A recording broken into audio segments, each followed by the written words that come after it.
Oh, hello. Mr. Lee here. All right, so continuing your line of best fit project, this video will highlight steps 4 through 6. Okay, so this is assuming you've already constructed your scatter plot on Desmos. We're looking at finding your line of best fit now, writing it in slope intercept form.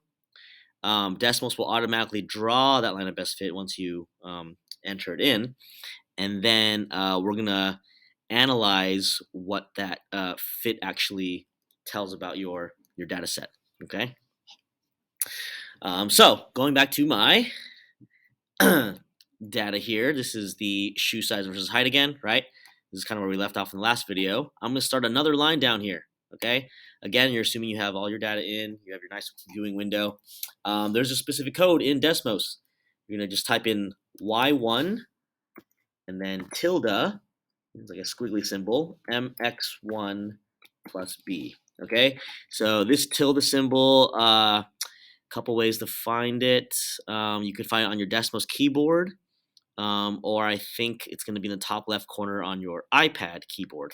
You have to do Shift, and then there's this button on the top left corner. You should be able to identify it. Okay, so y1 tilde mx1 plus b. That will then generate your line of best fit, and it gives you these values here. We're only going to analyze 3 of these values, okay? So we need the R value, the M value, and the B value, okay? Let's start with the M and B value. I'm going to start another line here and actually write the equation now in slope-intercept form, right? They gave us the M value, which is our slope, gave us the B value, which is our y-intercept, so let's put it together. Y equals mx plus b, right? Let's change that M to the 1.11009. This is right above here. And then we're going to change that B value to your 55.2532. Okay, I don't mind if you round a little bit, but I'm just going to use the exact numbers that they give me. Actually, you know what? I will round a bit. I think that might be easier for some of you. Let's go 1.11. That should be enough. And then 55.25. That's fine. Okay. A little bit of rounding is not the end of the world. And as you guys can see, it's the same as the line that's generated with the Desmos code. Okay, so this is now our equation for our line of best fit. Okay, so I'm going to keep toggling between these two. Let's see where we're at. We just finished step 4. We have our equation in slope-intercept form now.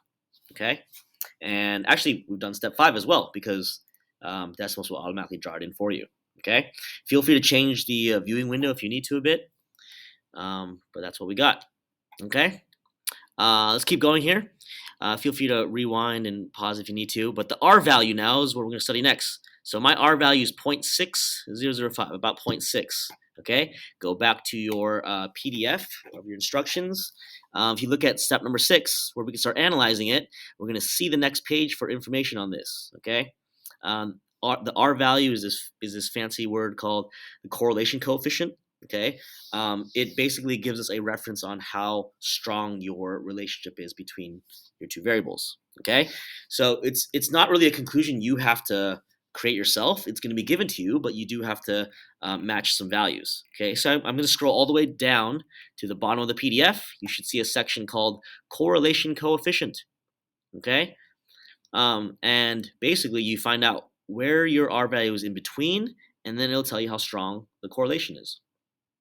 Okay, so 1 being the strongest. If you're closer to 0, you're going to have a really weak correlation. So let's go back here. My R value is 0.6.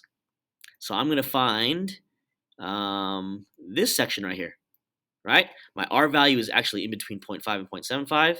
That's where 0.6 lies.